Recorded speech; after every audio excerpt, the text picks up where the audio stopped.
pemilu langsung kayak gitu kan ya. Tahu-tahu diandu oleh 9 anggota Mahkamah Konstitusi, tapi salah. Itu yang saya sebut. Ini mereka belum pernah dengar kali basis teori yang pernah kita bangun itu loh.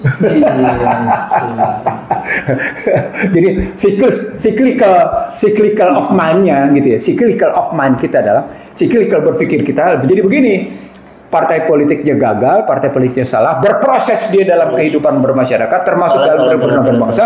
Ujungnya lahirnya kemudian Mahkamah Konstitusi yang juga gagal dan menerapkan rasa keadilan. Ketemu dia siklusnya, berantakan dia. Itu cyclicalnya. Cyclicalnya kayak gitu. Bukan itu sebuah kehancuran semua. Iya. Sebagai bangsa kita udah nggak karu-karuan. Nggak karu-karuan itu. Ya sama juga kalau saya mengatakan di liberal Machiavellian election, ya mulainya juga dari pemilu kan.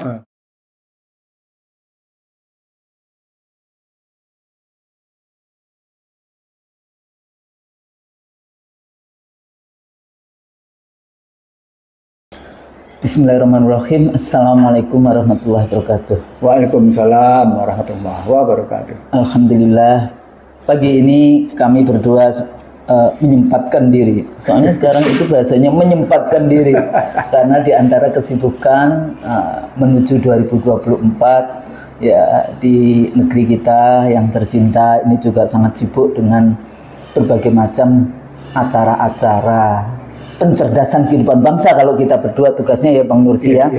Jadi banyak sekali off airnya ke sana kemari, bukan off air sih, melakukan pendidikan politik di berbagai tempat yang kadang-kadang sulit untuk menyatukan waktu. Dan itu tidak hanya kami berdua antara Bang Nursi dan saya, tapi juga teman kita Mas Aji ternyata juga tidak kalah sibuknya keliling-keliling Indonesia ya Mas Haji ya, sama Mas Basit begitu. Alhamdulillah hari ini dengan Dr. Iksanuddin Nursi seperti biasa conversation antara saya bersama Bang Nursi ya. Tapi sebelum ke sana Bang, kita berdoa juga untuk saudara-saudara kita di Palestina. Ya, Mbak. Ya, terutama saudara-saudara kita di Gaza yang sudah di-ransacking dengan seperti itu, terutama anak-anak. Tapi Masya Allah kalau melihat bagaimana mereka bertahan gitu ya dengan ini. Tapi emang ini janji Allah juga. Kenapa ini sangat penting? Karena di Palestina itulah tempat banyak nabi ya, tempat lahirnya banyak nabi, dan ada Masjidil Aqsa di Al-Quds. Al-Quds itu Yerusalem. Nah, kita juga berdoa juga untuk semua saudara-saudara kita di seluruh dunia seperti kasus Rempang. Waktu itu sudah ya menonton Rempang. Anda bisa bayangkan di Rempang di Palestina itu sejak 48 75 tahun mereka habis tanahnya. Di Indonesia diberi karpet merah. HGU 190 tahun. Kira-kira seperti apa? Tapi jadi ada yang bilang tetap itu berdaulat loh. Berdaulat ya? 150 tahun itu, wah itu kita tetap berdaulat. Ada yang ngomong kayak gitu. Dan 190 tahun dan yang 75 tahun aja udah habis tinggal satu strip. Dan bangganya ngomongnya di ITB gitu. Gitu ya? Ada tuh yang ngomong kayak gitu di ITB. Ya, gitulah. Kadang-kadang memang harus kita tetap menjadi menempatkan diri menjadi pendidik itu di situ ya. Mungkin belum baca, mungkin belum ini, mungkin slip of the tongue, mungkin ini. Nah, tapi hari ini kita belum bahas yang itu, Bang. Kita kemarin sedang di prank ini ceritanya.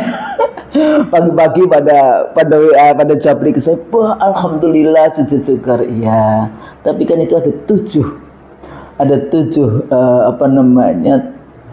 kalau yang kita permohonan ini baru 3 kayak gitu yang untuk permohonan ke Mahkamah Konstitusi tentang usia menjadi calon presiden dan calon wakil presiden. Pakai presiden atau cuma wakil presiden? Kalau pasti dua-duanya. Pasti dua-duanya kan, nggak mungkin satu capres dan cawapres. Ya, jadi kalau kita lihat seperti itu ya, dan usia enggak, tapi kan dari sejak awal kita sudah membahas ya, misalnya atau pengalaman menjadi wali kota, kepala daerah dan sebagainya sehingga dipilihkan. Nah, ini kan persoalan kita. Ini posisi Mahkamah Konstitusi ini sebagai lembaga politik atau lembaga hukum. Ini juga pertanyaan berikutnya. Kenapa? Karena sebetulnya putusan usia dan sebagainya itu mestinya ditolak. Udah, itu bukan ranahnya Mahkamah Konstitusi, itu adalah ranahnya wakil-wakil rakyat di DPR. Gitu kan. Ini juga persoalan, makanya kemudian yang dissenting opinion itu kan ada yang memang menolak, tapi ada yang mengatakan bukan ranahnya Mahkamah Konstitusi. Tapi sebetulnya pada saat yang sama, sejak ketua Mahkamah Konstitusi itu menikah dengan adiknya presiden, itu sebetulnya nggak legitimate dia duduk di situ. Mestinya sebagai seorang yang gentleman kayak gitu ya, jadi orang yang paham dengan bagaimana hukum itu punya konflik of interest, harusnya mundur. Kalau pakai bahasa keuangan, terafiliasi. Pihak Kalau terafiliasi. Politiknya konflik of interest. Kenapa? Karena tugas utama dari Mahkamah Konstitusi adalah melakukan mengoreksi semua undang-undang apakah bertentangan dengan undang-undang dasar. Sementara undang-undang jelas senyata-nyatanya pasalnya mengatakan bahwa undang-undang dibuat oleh pemerintah alias presiden gitu ya, bersama DPR. Jadi undang-undang itu dua lembaga yang membuatnya. Bahkan harusnya kalau sudah diberikan kepada DPR kan ya DPR aja, tapi enggak.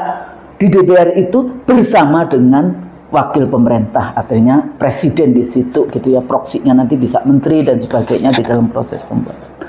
Artinya apa? Artinya apalagi menjadi ketua itu sudah konflik of interest. 100% pekerjaannya berhubungan dengan itu, kecuali yang membubarkan partai. Tapi lagi-lagi partai juga berurusan dengan undang-undang kepartaian ya.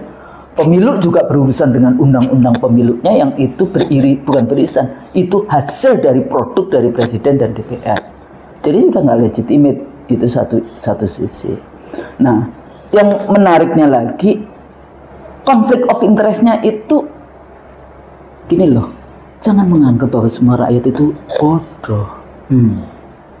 Kenapa sih itu diangkat? Kenapa sih itu dibawa ke MK? Karena ada keinginan anaknya presiden untuk kemudian dicalonkan jadi wakil presiden di 2024. Itu kan semua orang kan, nggak semua ya, maksudnya kita semua ini ya paham lah maksudnya itu.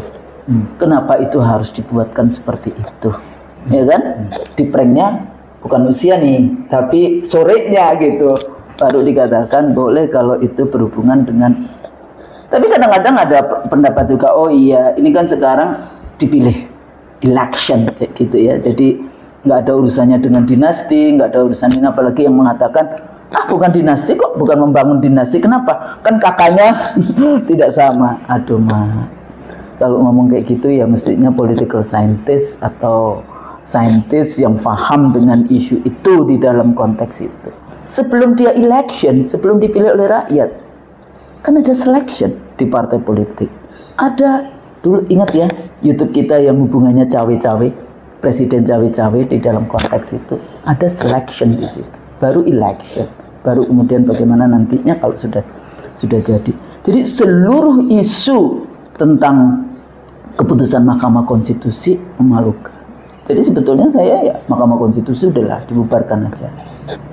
Kembali kepada dasar 45. Karena Mahkamah Konstitusi bukannya kemudian dia memperbaiki persoalan hukum di Indonesia, konstitusi di Indonesia, malah merumitkan segala macam persoalan di Indonesia. Merumitkan ya? Merumitkan gitu ya.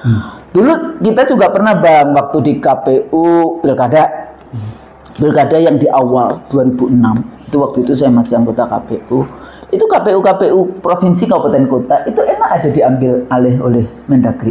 Jadi menjadi underbow-nya Mendagri karena Undang-Undang 32-nya itu di bawah Kementerian Dalam Negeri. Terus dibawalah KPU provinsi ini membawa kasus itu ke Mahkamah Konstitusi. Apa putusannya? Putusannya adalah pilkada bukan pemilu. Gimana Pak? Wong katanya saja sudah ada pil di depannya, pemilu kan? Pemilu kepala daerah, kok bukan pemilu? Gimana? Nah, itu putusannya begitu. Pada saat diubah pilkada adalah pemilu, nggak ini karena lagi-lagi ada kepentingan tertentu yang ada di Mahkamah Konstitusi. Makanya nggak mudah untuk jadi hakim politik gitu ya di situ. Ya, nah, jadi kalau kita melihat perjalanan dari Mahkamah Konstitusi, dari mulai Mahkamah Kalkulator sekarang menjadi Mahkamah Keluarga, untuk apa semuanya ini? Nah, bagaimana sebetulnya kita menjelaskan persoalan-persoalan yang ada di dalam konteks itu? Semuanya sekarang sepertinya indah karena dibawa pasal-pasal. Fata Morgana itu. Ya, karena yang dibawa pasal, Bang, dianggapnya kalau sudah sesuai dengan hukum. Nah, yang bikin hukumnya Omnibus Cilaka. Oh, sesuai dengan hukum HGU 190 tahun. Tapi hukumnya sendiri dibuat untuk apa? Bukan kembali kepada amanah konstitusi pembukaan Undang-Undang Dasar 45. Nah, dari masalah seperti ini, Bang, kita mengurainya. Kita waktu itu sudah bahas ya tentang apa namanya isu memperpanjang masa jabatan atau 3 periode presiden cawe-cawe. Solusinya juga sudah ada kalau ingat lagi, lihat waktu itu kuadran apa yang harus dilakukan. Nah, kembali lagi, Bang, kira-kira bagaimana kita menjelaskan persoalan yang baru kemarin ya, ini apa, kalau kita lihat bukan kemarin tapi nanti kalau sudah di-upload jadinya minggu yang lalu, tapi yang baru tanggal 16 kemarin, 16 Oktober diputuskan oleh Mahkamah Konstitusi. Nah, kita mulai dari mana? Oke, kita mulai dari problem hulu. Ya dong, hulu sampai hilir kalau bahas itu begitu. Hulu sampai akarnya dibahas. Itu.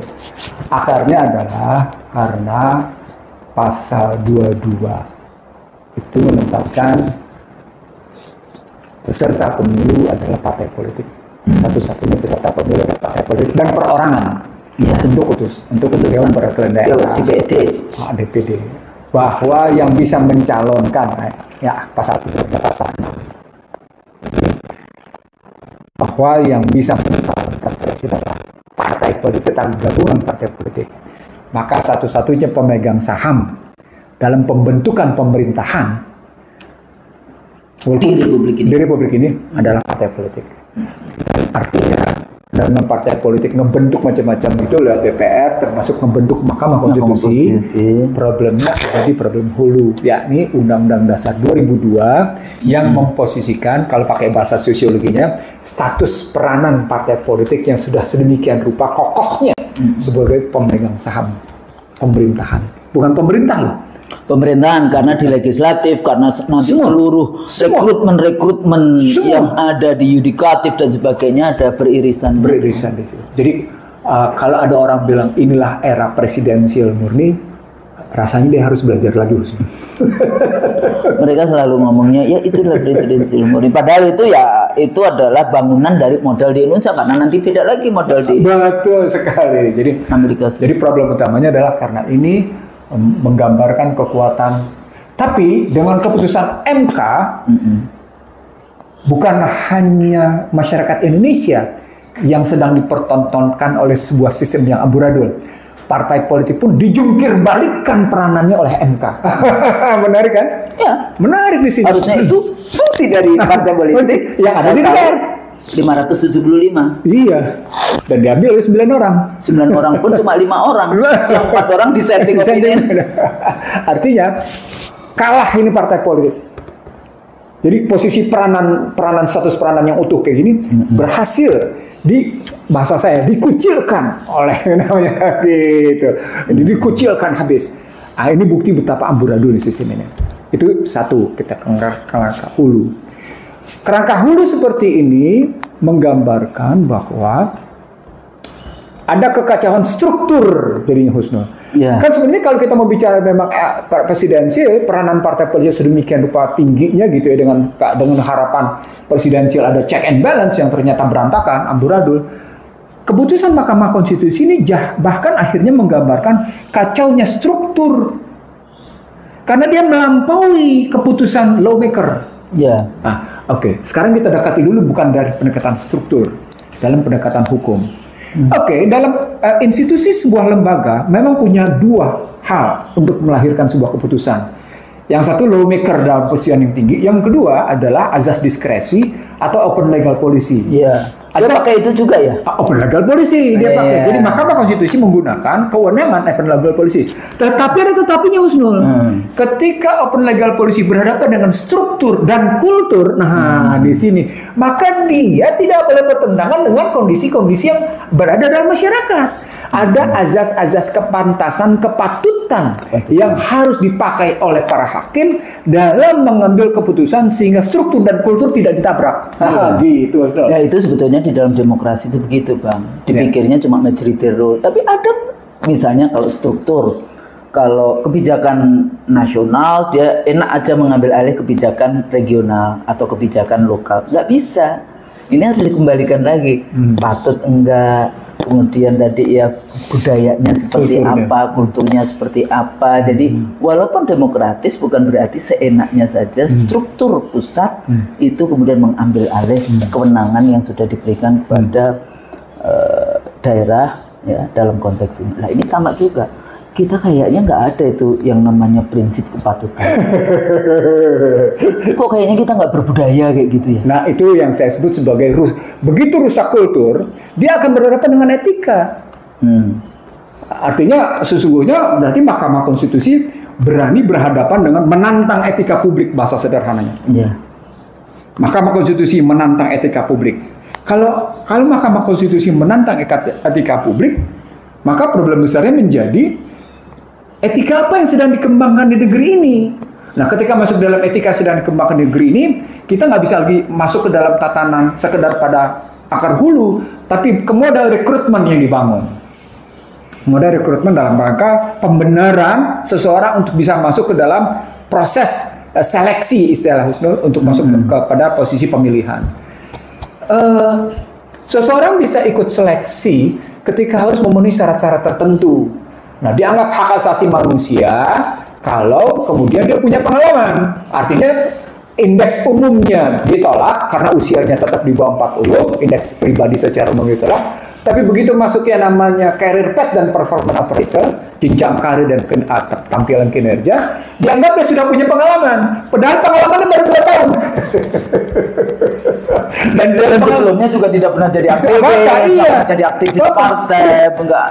Dan di dalam pengalaman 2 tahun itu tidak juga punya kinerja yang menonjol. Iya, misalnya, waduh, kayak di sini problematiknya artinya ketika Mahkamah Konstitusi menyatakan pernah menjadi pemimpin kepala daerah, kata-kata pernahnya ini tidak dibatasi oleh 2 hal. Pertama, pernahnya berapa lama, kedua dalam pernah punya prestasi apa enggak. Di sini kelemahannya lagi keputusan sini. Tapi bagi mereka menjadi dipilih rakyat itu padahal dipilihnya juga liberal Machiavellian election, pemilu terbuka tapi penuh dengan tipu muslihat. Nah, artinya ketika pendekatan kuantitatif dihadapkan pada pendekatan kualitatif tidak setara, ya ini kan pernah dipilih juga, maka kemudian dia pernah menjabat, dia tidak ketemu, dia tidak setara, maka inkonsisten dia tidak bisa pakai. Jadi argumen yang menyatakan dia tuh dipilih rakyat untuk terpilih dan selama terpilih menjadi pernah kepala daerah karena dipilih itu, dia tidak pernah menunjukkan prestasi apa-apa dan tidak menunjukkan juga satu kapasitas yang cukup sebagai leader, sebagai pemimpin. Jadi kata kunci dipilih oleh rakyat tadi yang selalu disebut cacat, dia tidak cocok, dia inkonsisten dengan masa kepemimpinannya. Artinya indeks umumnya, general personal indeksnya, tidak ketemu dengan performance appraisalnya. Rontok Husnul. Performance appraisal. Nggak ketemu dia, nggak ketemu juga dengan career path-nya. Apalagi kemudian dimasukkan. Kadang-kadang kan sekarang hari ini yang tadi ya partai politik di dalam konteks rekrutmen, kan mereka nggak penting masalah performance appraisal. Di situ kan dibalik itu kan ada oligarki ekonomi yang ingin melanjutkan kekuasaan ini dengan segala cara, membawa pasal, membawa hukum. Ketemu tesisnya Husnul ketika Husnul bilang tidak penting. Ketika sesuatu bagi mereka ya, bukan bagi kita. Iya, ketemu tesisnya. Ada 2 tesisnya. Tesis pertama, ketika sesuatu jabatan diserahkan bukan pada ahlinya yang menjalankan kebijakan. Yang kedua tesisnya adalah ketika diserahkan satu jabatan bukan pada ahlinya, maka yang menerima jabatan itu adalah boneka. Wa idza buliyal amru ila ghairi ahli. Itu tesisnya. Kan tadi kancuran. Itu tesisnya. Jadi tadi saya bilang, kalau sesuatu diserahkan bukan pada ahli, kancuran. Kalau sesuatu diserahkan pada ahlinya, maka pasti dia boneka. Kalau bukan ahlinya bisa boneka, bisa hancur. Iya. Tapi ada kok emang dia secara nggak sengaja bawa boneka. Oh iya. Itu qadarullah ya. Itu udah wawancara loh. Ada bonekanya, ditaruh tas boneka kayak gitu. Ya Allah. Makanya itu masya Allah, apa namanya, qadarullah, bukan masya Allah, qadarullah. Subhanallah sebetulnya, dan itu qadarullah ditunjukkan kita oleh Allah dalam Di situ ya, sudah 2 kita lihat. Tadi ada kesalahan, tadi ada problematik soal partai politik. Yang kedua soal bagaimana kita menilai struktur dan kultur dalam pendekatan azas kepantasan dan kepatutan.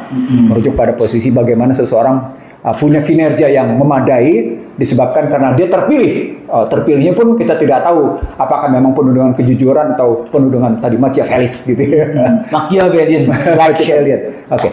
Yang kedua, sekarang yang ketiga Husnul.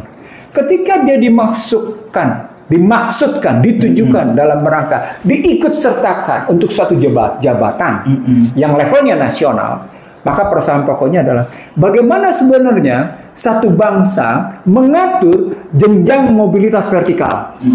Di sini dalam bahasa lain struktur kita dekati Husnul. Kita mendekati mobilitas vertikal. Seseorang boleh menaik jenjang gitu ya. Dan kalau dia punya track record di dalam konteks kemampuan untuk memimpin 275 juta dalam human capital, bukan human resources capital recruitment ya, bukan human resources capital, tapi human capital dalam pendekatan modal manusia. Maka yang disebut dengan mobilitas vertikal ini itu memang mengenal linear, mengenal lateral, tapi mengenal juga sekuensial dan kuantum. Tetapi ada tetapinya. Basis kompetensinya menjadi hal yang utama.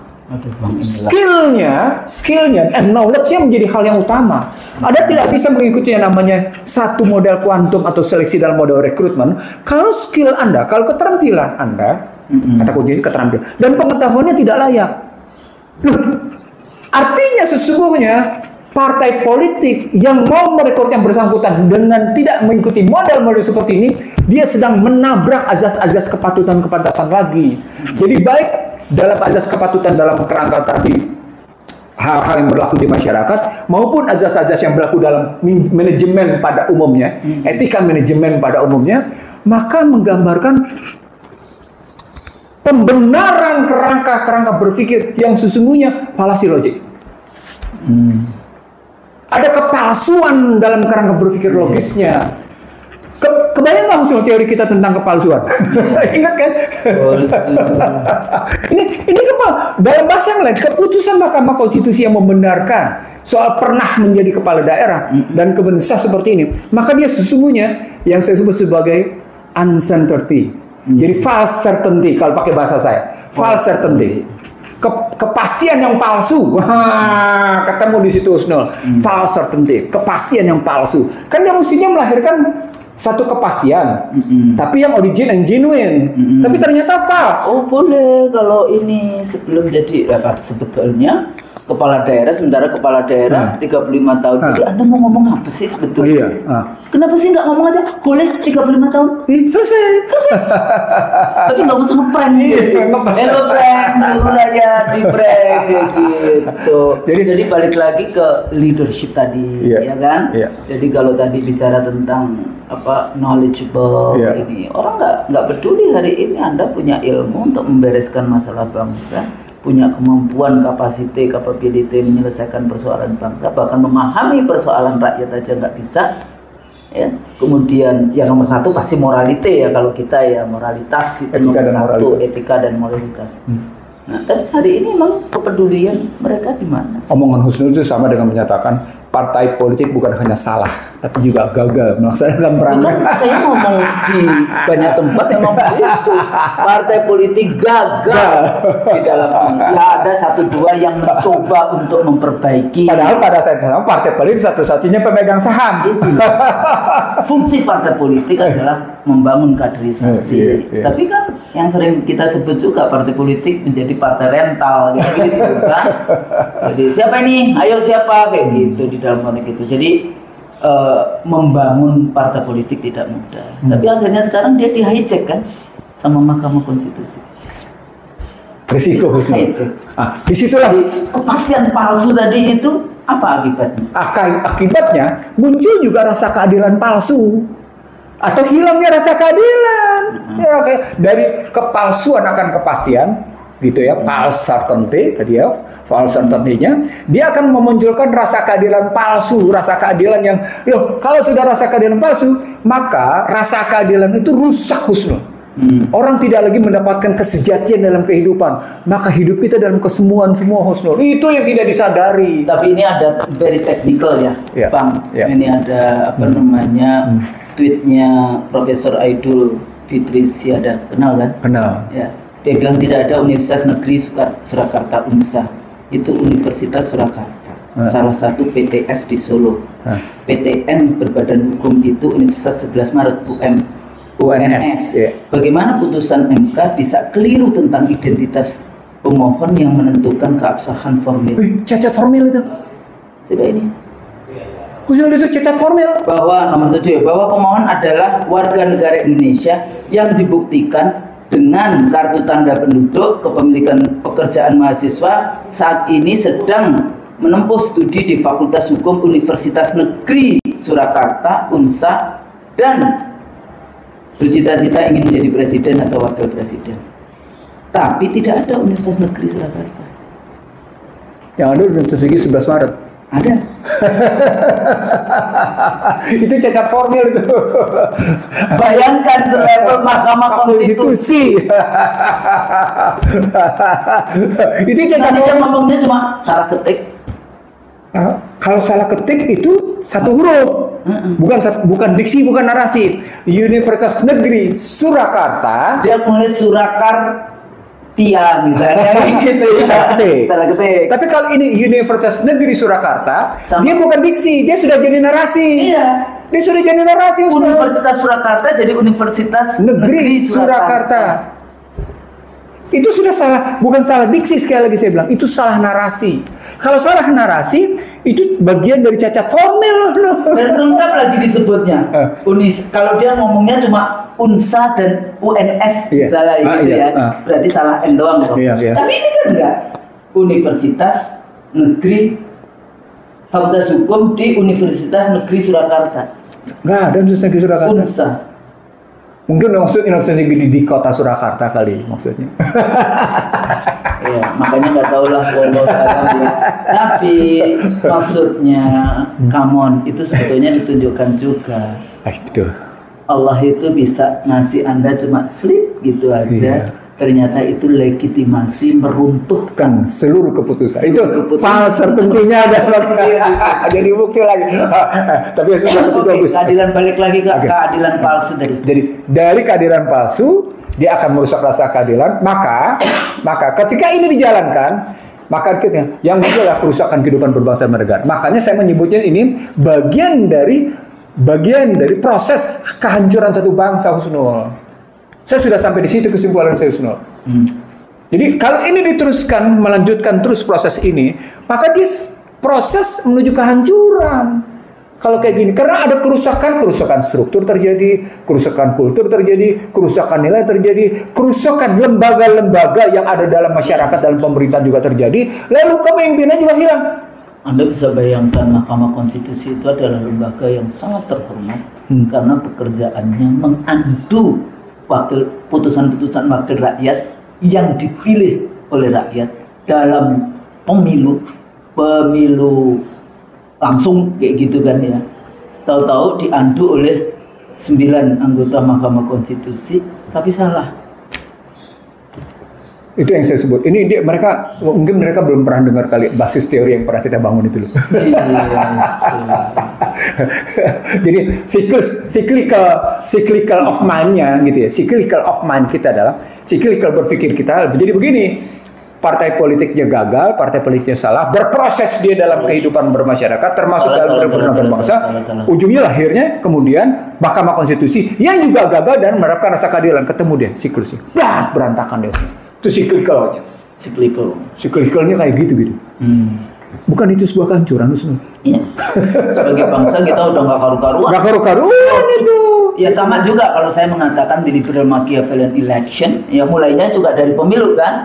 Kalau pemilu penyelenggaraannya tidak Machiavellian kayak gitu ya, sepertinya terbuka, sepertinya demokratis, tapi sudah terjadi kejahatan pemilu yang luar biasa. Hasilnya apa? Itu tadi. Hasilnya apa yang dihasilkan menjadi banyak sekali produk-produk yang penuh dengan ketidakadilan. Ya, undang-undang, semua undang-undang yang dikeluarkan dari undang-undang Omnibus Cilaka, kesehatan, Omnibus Kesehatan, undang-undang IKN, undang-undang dan lainnya yang sebetulnya bertentangan dengan konstitusi itu sendiri, terutama pembukaannya. Nah, jadi kembali lagi di dalam konteks putusan Mahkamah Konstitusi. Jadi kita mesti harus bagaimana? Apa yang harus dilakukan? Khususnya tadi udah putusin kembali ke undang dasar nanti. Nah itu maksudnya itu kan saya sudah spill di depan supaya itu diurai di dalam kita berconversation. Nah artinya kalau tadi sudah disimpulkan bahwa memang kita kembali, maka yang pertama kita benahi adalah berarti Undang-Undang Dasar 2002-nya yang memang secara teori dan konsepsi sudah inkonsisten, yang memang dalam kerangka praktek dan pemikiran sudah benturan satu sama lain dalam rumusan-rumusannya. Ya, tabrakan-tabrakan yang dalam kenyataannya dia memang tidak disertai dengan pemikiran-pemikiran yang logis. Lalu orang-orang tetap bangga dengan sistem itu dengan menyatakan ini penting untuk melaksanakan pilpresum. Kebayang nggak tersesatnya pemikiran itu? Dan mereka mengatakan pilpresum itu penting, kita enggak. Iya makanya. Amerika juga enggak pilpresum. Iya, bener. Amerika kan ada electoral college. Iya. Bukan populisme. Bukan. Electoral college itu yang harus belajar bagaimana pilpres di Amerika. Nah, pernyataan Husul ini mengingatkan kajian pada seorang sejarawan Amerika, William Blum, yang menyatakan ekspor paling mematikan dari Amerika adalah demokrasi. Itu jadi waktu zamannya Orde Baru yang diekspor kan NGO itu, LSM. Program-program LSM. Setelah third wave democratization, ya gelombang ketiga demokratisasi, clash of civilization, bloodshed di mana-mana, 9/11, Islamophobia dan deradikalisasi. Termasuk teroris. Iya. Termasuk korban teroris. 9/11 itu kan kemudian war on terror, baru kemudian diganti menjadi deradikalisasi, walaupun di Indonesia masih tetap aja terorisme. Nah, itu adalah yaitu tadi ekspornya adalah demokrasi. Padahal kalau kita bahas demokrasi seperti pembahasan-pembahasan di IC dari sebelumnya, ini bagian dari instrumen dari liberalisme, neoliberalisme. Padahal sebentar, sampai sini saya putus. Di Amerika sendiri muncul kajian liberalism is mental disorder. Apalagi makanya mereka bikin neoliberalisme. Iya. Mereka kan selalu bikin diksi yang beda. Bikin neoliberal. Tapi kita sudah dapat lagi bukti bahwa neoliberal mereka bangun seakan-akan bukan neoliberal, maka kita sebut sebagai ultra neoliberalisme. Di situ muncul seseorang sebagai budak tapi tidak merasa sebagai budak. Itulah ultra modern slavery system. Jadi contohnya, saya paling sering kasih contoh dulu Bang. Apa sih sebetulnya ultra modern slavery system? Kayak gini loh, kalau Anda bekerja di multinational corporation, pakai baju, pakai jas, pakai dasi, kemudian kantornya di lantai 65, satu gedung mentereng, gitu ya, mainannya dengan ini, tapi Anda sebenarnya budak dari korporatisme global. Itu ultra modern slavery system. Bang, padahal yang dirampok adalah rakyatnya sendiri, tanah berjaya, anak bangsanya sendiri. Balik lagi ke tadi Mahkamah Konstitusi. Ini kan sudah berkali-kali kan Mahkamah Konstitusi blunder di dalam setiap keputusan. Ya kayak misalnya kayak Omnibus Law, Cilaka, kan udah dibawa ke Mahkamah Konstitusi, dianggap melanggar konstitusi. Oleh Presiden dijadikan perpu kemudian oleh DPR diputus lagi. Mahkamah Konstitusi juga diam aja. Jadi sebetulnya perlu nggak sih kita masih punya Mahkamah Konstitusi? Kalau pertanyaannya begitu, ada lagi satu tambahan yang sudah untuk mencapai perlu apa nggak Mahkamah Konstitusi. Tambahannya adalah presidential threshold 20 ke 0% ditolak. Persyaratan untuk menjadi calon presiden dengan 0% ditolak. Karena mungkin itu partainya yang anaknya yang jadi ketua itu belum mau menuju ke ini, mestinya kita recokin itu, bawa dong ke ini kan ketua partai supaya kamu jadi presiden, minta pamannya juga. Sekarang kan jadi ketua umum. Nah iya makanya, dan belum punya kursi di DPR kan? Iya. Berarti kan 0. Iya. Mestinya minta juga. Iya, mengajukan lagi ya. Sebelum tanggal berapa? Sebelum tanggal 24. Aduh, astagfirullahaladzim. Jadi gimana Bang, kalau kita melihat seperti ini negeri kita sebenarnya nggak boleh tertawa kayak gitu. Tapi kita sebenarnya sedang kalau saya banyak tertawa dalam tertawa sedih sih sebetulnya. Tertawa dalam sepekan. Saya memang banyak gini Husnul. Kebetulan saya dalam sepekan ini saya keliling ke beberapa universitas gitu ya. Ya kalau teman-teman ke panggung masyarakat terbuka gitu ya. Saya di panggung-panggung universitas aja deh yang kecil-kecil gitu ya. Di Bandung, di Jakarta, di Jogja, di Surabaya. Kita cuma ngomong 1 kalimat, 2 kalimat. Kalau di situ 2 jam. Iya betul. Lebih utuh lah. Dan asik, menarik. Dan di situ kita perang pemikiran. Asik gitu. Nah, kalau kita bertanya, masih perlu nggak Mahkamah Konstitusi? Saya menggagasnya begini Husnul. Kalau kita kembali ke Undang-Undang Dasar 45, di mana MPR sebagai lembaga tertinggi, maka MPR akan berperan menjadi pengawas. Menjadi the guardian of constitution. The guardian of constitution. The guardian of constitution, jika pun diperlukan sebuah lembaga justisial, sebuah lembaga judicial, kalaupun diperlukan, maka dia akan berada dalam sebuah ruangan Mahkamah Agung. Itu dulu saya sebenarnya konsepnya itu kan konsep Anda sama bagaimana sebelumnya itu. Jadi dia ada dalam Mahkamah Agung. Dia cuma satu kamar. Mahkamah Agung. Ya, sama seperti sekarang Pak Peradilan Tata Usaha Negara di Mahkamah Agung Pak sendiri, agama di Mahkamah Agung sendiri ruangannya. Jadi ada peradilan agama di Mahkamah Agung ruangannya sendiri, Tata Usaha Negara ruangannya sendiri, peradilan umum ruangannya sendiri, Mahkamah Konstitusi dalam ruangan dia tersendiri dalam soal konstitusi. Gitu mikirnya mestinya. Tapi karena dia merasa lebih tinggi dari semuanya, itu ada psyche tersendiri bagi lembaga ini. Di situ terjadi conflict of term. Contradiction of terminology namanya dalam contradiction. Di satu sisi ada konstitusi, di sisi lain ada agung. Kata-katanya sama di depannya mahkamah. Mana yang lebih tinggi? Konstitusi atau Mahkamah Agung? Dalam Undang-Undang Dasar 2002 disebut sebagai lembaga tinggi negara sesama. Tidak mungkin sama. Tidak mungkin. Lalu dibedakan kewenangannya. Ini persoalan cuma sampai undang-undang, ini sampai undang-undang dasar. Dan undang nggak boleh. Pertanyaan berikutnya menjadi, kalau dia tidak boleh ke dalam keputusan di bawah undang, hanya unsur konstitusi. Di sini undang-undang ke bawah. Lalu kemudian muatan keputusan Mahkamah Agung melampaui keputusan Mahkamah Konstitusi atau keputusan Mahkamah Konstitusi melanggar keputusan Mahkamah Agung. Siapa yang bisa menyelesaikan? Wakil rakyat. Di situ problematiknya Husnul. Jadi struktural tadi. Iya. Jadi bermasalah. Di jadi situ. Kan bermasalah secara struktural. Iya. Kultural? Pasti. Tadi soal etika, soal peradaban yang saya bilang ini soal bagian dari perang peradaban. Asas kepatutan. Iya, asas kepatutan. Semua orang tahu kok ini dalam rangka ponakannya kayak gitu kan. Semua orang tahu juga bahwa ketuanya adalah ipar presiden kayak gitu kan. Iya. Jangan mengatakan, oh waktu saya kenalan itu nggak tahu, nggak tahu kalau dia ini. Nggak bisa. Saya belajar dari bukunya, mungkin ingat ya tulisan George Orwell ya. Ya. Bagaimana salah satu karyanya yang berpikir seekor babi yang ingin mengangkat batu besar ke puncak gunung. karya novelnya menarik gitu. Mimpi seekor babi yang ingin mengangkat batu besar ke puncak gunung gitu. Nah, salah satu kajian yang muncul dari George Orwell adalah tentang peranan dua profesi yang betul-betul mengadaptasi, menjelmakan, menginspirasi, merepresentasi semua nilai-nilai masyarakat demi kebaikan bersama. Jadi virtual virtue. The virtue. Iya. Bukan cerdas, tapi virtual virtue. Dan itu kemudian diambil dari sebuah virtue yang demikian rupa ininya gitu loh gagasan. Itu baru teori materialisme loh, Husnul.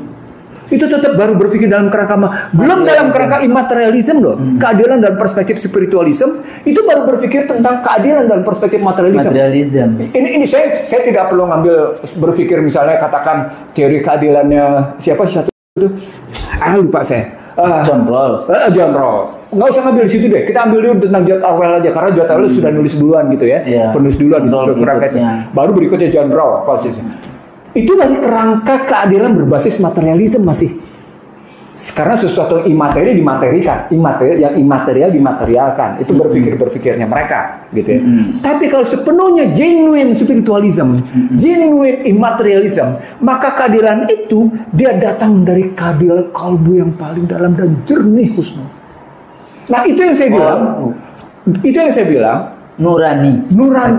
Dan itu yang saya bilang. Dia tidak akan pernah membisikkan kepalsuan. Dia tidak akan pernah membisikkan kejahatan. Yang dia bisikkan pasti kebenaran. Sayangnya, kebanyakan para elit sudah budek dan bebal atas suara nurani ini. Karena Bang, katanya ini kalau hati kita itu sudah sangat sering melakukan amal-amal yang salah. Bukan amal soleh, tapi amal salah. Itu hati kita ditutup hitam. Nauzubillah.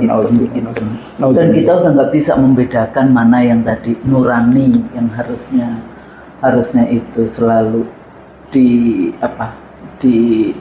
mendapatkan petunjuk atau dalam konteks spiritualism kayak gitu ya. Sementara yang satunya lagi kan yang satu yang baik, yang satu yang jelek, yang satu dari petunjuk Allah, yang satu setan kayak gitu ya.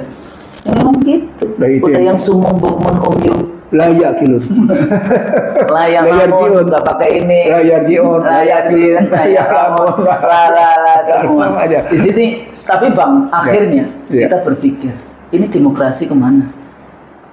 Bukti di sini. Semuanya kehidupan politik berbasis demokrasi liberal. Kalau tadi partai politik gagal. Demokrasi super gagal. Ketemunya di situ. Usulnya dosen. Jelasin. Bang Nursi, jelasin dulu. Jadi kan formatnya demokrasi kita hari ini katanya demokrasi Pancasila. Formatnya adalah demokrasi adalah bagaimana kedaulatan seseorang dijelmakan dalam format keterwakilan. Ya, penjelmaan. Belum penjelmaan. Baru keterwakilan dulu. Jadi demokrasi adalah hak-hak masyarakat gitu ya. Hak-hak masyarakat, kedaulatan rakyat ya, yang berproses yang terwakili lewat sebuah sistem pemerintahan yang berbasis pada perwakilan. Kan representative government. Representative government yang mestinya dalam perspektif representative government dia berarti welfare and justice state. Mestinya welfare and justice government kan gitu ya. Jadi kalau kita bilang welfare and justice state, welfare and justice government, maka basisnya si demokrasi seharusnya berjalan dalam rangka menuju lahirnya welfare and justice state tadi. Itu dalam perspektif ekonomi. Jadi dia menjadi petugas-petugas atau menjadi tangan-tangan dari tadi kedaulatan rakyat. Kedaulatan. Nah sekarang kita balik. Apa maksudnya kedaulatan? Kan kedaulatan bermakna sebagai kekuasaan tertinggi. Pengertian kedaulatan sederhana sebagai kekuasaan tertinggi. Sekarang pertanyaan, benarkah yang namanya rakyat sebagai pemilik kekuasaan tertinggi dalam proses demokrasi liberal? Enggak. Sudah kalau begitu sudah selesai. Karena yang tadi balik lagi dia menjadi alat dari liberalisme tadi. Liberalisme itu accumulation of capital. Corporate kapitalisme. Ujungnya apa seperti kita bilang? Kudeta korporasi. Karena basisnya demokrasi korporasi. Makanya nggak ada demokrasi di Cina. Nggak ada. Dia bagaimana sebenarnya? Di itu demokrasinya demokrasi kapitalis. Kapitalisme iya. Nah, sebetulnya kita bisa saja kalau kita bahas tentang demokrasi Pancasila. Bisa. Tapi kan belum ada diskursus yang tajam kayak gitu ya, yang menemukan kalau kita memang mau memilih demokrasi, karena model demokrasi kan banyak ya, kayak David Halto punya 11 model demokrasi, yang lainnya juga ada model demokrasi yang lain. Bahkan studinya Pipa Nuris itu dia melihat di 63 negara Indonesia nggak masuk di dalamnya. dalam konteks itu. Kalau kita mau merumuskan model demokrasi ala Indonesia, Pancasila, mestinya kita harus berpikir ke sana.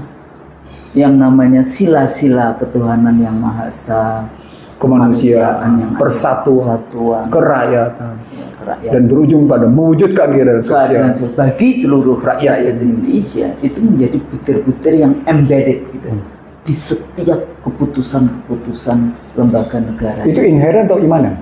Ya, aku bahasanya embedded. Masuk di dalamnya. Embedded kan biasanya. Berarti di dalam. Ya, embedded, inherent itu one of. Kayaknya itu interchangeable deh. Tapi biasanya kita kalau istilahnya kalau di dalam terminologi bahasa Inggrisnya itu embedded. Jadi memang di dalamnya. Saya menggunakan istilah inherent.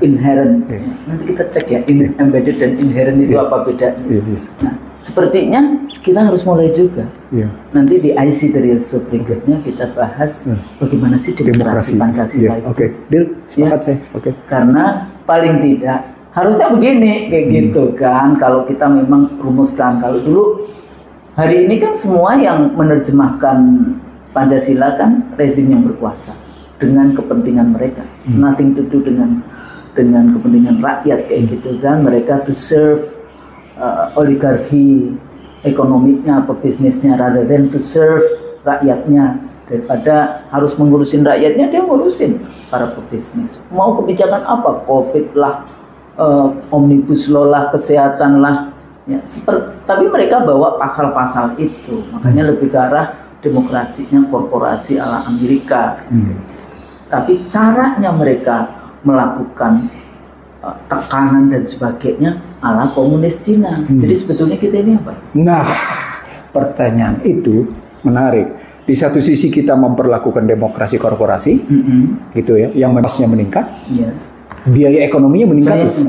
Jadi biaya ekonomi pada politik itu belum masuk di situ. Kita sudah bahas di situ. Tapi di sisi lain perilaku politiknya gaya Cina. Perilaku kebijakan dan pelaksanaan kebijakannya berlaku seperti Cina. Represif, koersif, semua dilakukan. Aparatus negara menjadi alat untuk menghabisi lawan-lawan politik. Husnul hebat menggunakan aparatus negara. Coba kita ganti aparatus hukum. Itu termasuk apa? Aparatus hukum itu termasuk dia negara. Bisa eksekutif. Artinya secara makro menurut istilahnya aparatus hukum negara. Tapi secara lebih spesifik lagi aparatus hukum. Jadi posisi gitu. Nah, kalau kita baliknya dalam kerangka itu, mau tidak mau pertanyaan berikutnya, setelah sudah bilang kita mesti ngapain? Ya kita benahin aja Undang-Undang Dasar 2002. Kita balikin dulu ke sana seperti pembicaraan kita sebelumnya tentang ragu-ragunya Undang-Undang Dasar 2002. Lalu kita kembalikan mana variabel-variabel yang kurang tepat yang itu, lalu kita adendum dengan baik gitu modelnya. Adendum atau ganti balik lagi dulu? Enggak, ambil dulu naskah aslinya dengan penjelasannya, lalu kita lihat kekurangannya. Nah, Mahkamah Konstitusi ini dikemanain? Masukin aja ke Mahkamah Agung. Iya, dari dulu kita kan selalu itu. Masukin aja ke Mahkamah Satu Agung. kamar di Mahkamah Agung. KPK dikemanain? Misalnya gitu KPK ya udah kita benahin kepolisian berarti. Ya, masukkan ke yang namanya institusi first institution, bukan second institution. Gitu. Balikkan lagi. Dampaknya seperti saya bilang sama Husnul berkali-kali dan kepada seluruh masyarakat Indonesia, struktur negara, struktur organisasi negara yang sekarang ini amburadul. Saya ulang, kan tidak ada skema dan hubungan antar lembaga negara sekarang ini nggak ada aturannya. Nggak ada aturannya. Karena semuanya partai politik yang saya bilang akhirnya semuanya serba politisasi dan berusaha struktur sama kultur. Nah, kalau kita modelnya membalikan kayak gitu, maka kita bisa membuat skema dan struktur kekuasaan lembaga-lembaga negara dengan rapi. Bukan sekedar tata urutan perundang-undangan kan? Aplikasi dari skema dan kekuasaan hubungan lembaga negara itu adalah tata urutan perundang-undangan. Anda bisa membuat tata urutan perundang-undangan, tapi Anda tidak bisa mengaplikasikan dalam skema kekuasaan tata negara. Itu menunjukkan kekacauan, Husnul. Kita bisa menstrukturkan tangan kita, maka tangan punya peranan. Tangan kiri ngapain, tangan kanan ngapain. Kita punya mata kanan kiri, tangan ketiga ngapain, tangan itu ada hubungannya, ada skematiknya di kepala, ada skematiknya di dada gitu loh. Jadi bukan cuma sekedar aturannya, Husnul. Jadi model anatomisnya, ini kata kuncinya. Model anatomis kelembagaannya itu bisa kita aplikasikan dengan tata urutan perundang-undangan yang benar. Baru kita bisa melahirkan ekonomi yang damai sehingga bisa mewujudkan keadilan sosial. Segala sesuatu ditempatkan pada tempatnya. Wasatan. Wasatan. Gitu loh. Wasatan, tapi kayaknya saya nggak suka kalau wasatan, wasatiyah itu diartikan moderasi. Oh, bukan, usul, bukan. Karena kalau saya The right person on the right place, the right institution on the right place, kayak gitu kan. the right institution on the right rule. On the right institution on the right rule. Jadi the legal and political rule of the game-nya itu benar. Gitu. Tapi ini balik lagi sepertinya kalau teori yang ini sebetulnya hasil dari jadi electoral autokrasi. Jadi sepertinya melalui pemilu semuanya, melalui pemilihan, tapi sebenarnya otoriter. Jadi electoral bahasa yang menunjukkan bahwa telah terjadi manipulasi dalam sistem electoral autokrasi itu reverse kepada bagaimana dia sepertinya ada election tapi otoriter. Karena apa? The legal and political rule of the game in favor of the regime. Gitu. Regime itu juga bahasa ilmu politik ya. Jadi kalau kami berdua menggunakan terminologi itu, insya Allah itu terminologi ilmiah dalam konteks itu biasa saja. Jadi jangan terlalu sensitif. Autokrasi presiden sebelumnya menyodorkan siapa pemimpin Indonesia, siapa kan satu calon cuma. Apa poinnya berarti pemegang kedaulatan tadi didikte oleh presiden. Tapi pada saat yang sama Bang, itu juga bagian dari penghancuran dari negeri ini. Karena tahu-tahu yang Bank Indonesia harus jadi independen, ini institution itu liberal. Iya liberal. Terus sama juga seperti kepolisian calonnya cuma satu, panglima calon cuma satu, itu kan didikte. Padahal katanya teorinya kedaulatan rakyat. Artinya harusnya dikasih dong. Tapi karena memang menerjemahkan kedaulatan berada di tangan rakyat dan dilaksanakan menurut Undang-Undang Dasar dan Undang-Undang Dasarnya dipegang oleh partai politik dan partai politik menyerahkan pada presiden, maka sebenarnya terjadi penyerahan kedaulatan rakyat kepada partai politik kepada presiden. Sementara presidennya tadi rumusnya bisa tidak ketemu skillnya, bisa tidak ketemu knowledge-nya, bisa tidak ketemu attitude-nya, gitu. Negara kemudian hanya berada di tangan satu orang. Nggak bisa. Itulah. Kita butuh DPR, kita butuh DPD, kita butuh MPR. Alasan itulah kita kembali ke Undang-Undang 45. Kedaulatan rakyat diserahkan ke partai politik. Partai politiknya gagal. Partai politik gagal menyerahkan kepada presiden. Presidennya satu orang. Begitu jadi otoriter. Jadi begitu. Itulah Bang. Jadi gimana nih? Jadi sekali lagi kita nggak bisa. Ini makin whitewash ini nggak bisa. Nggak bisa. Kita harus benar. Do it something, thinking something. Betul. Gitu ya. Sebagai bagian dari anak bangsa. Kita bukan bilang. Alhamdulillah masih punya umur. Iya. Amin. Hari ini saya ulang tahun loh. Oh iya. Terima kasih, happy birthday. Tapi saya tidak ikut mazhab itu. Iya. paling Barakallah. tidak wal asri innal insana lafi khusr. Illal ladzina amanu wa amilus solihati wa tawasaw bil haqqi. Insyaallah mudah-mudahan barokah. Amin. Nah, jadi sebagai penutup, Bang. Sebagai penutup. Makin dalam kita menjejaki Undang-Undang Dasar 2002, makin dalam kita terperosok ternyata. Kita dibuktikan setiap kali salah. Dan kalau kita tidak sadar keterperosokan yang makin mendalam ini, mungkin kita akan menerima azab, Husnul. Yang saya bilang kita sedang menuju kehancuran. Itu yang kita diskusi kita berapa tahun lalu? 10 tahun lalu ya? 10 tahun lalu rasanya. Lebih 15 tahun yang lalu kayak gitu kita sudah. Jadi mari kita cegah itu, Husnul. Jadi pemirsa, sebetulnya saya diskusi dengan Bang Nursi ini sudah 25 tahun. Jadi bukan yang cuma karena kita punya IC dari luar. Jadi, nah dari cara-cara berpikir begini, dengan memenuhi panggilan kolbu yang tadi. Dengan memenuhi panggilan kolbu. Dan kita mau mendengar suara kolbu kita dengan baik. Supaya cocok dengan intelektualitas kita gitu loh. Dan itu harus kita bersihkan memang kalau kita masih mau peka dengan apa yang dibisikkan. Dan kejernihan itu harus dijaga, Husnul. Kejernihan itu harus dijaga. Dijaganya dengan tidak kemudian kita melakukan amal-amal salah. Iya, tapi amal soleh. Amin. Dan dekat dengan Tuhan. Mudah-mudahan diperkenankan. Maka karena makin hari makin dalam keterperosokan, maka segeralah kita bangkit. Ya. Jadi sebagai orang yang beragama kan nggak boleh kita putus asa. Iya. Nggak boleh kan? Iya. selalu harus mencari di situ ada semangat untuk maju, semangat untuk memperbaiki, semangat untuk segalanya di dalam konteks itu. Jadi jangan kalah juga dengan saudara-saudara kita yang sekarang sedang berjuang di Palestina kayak gitu.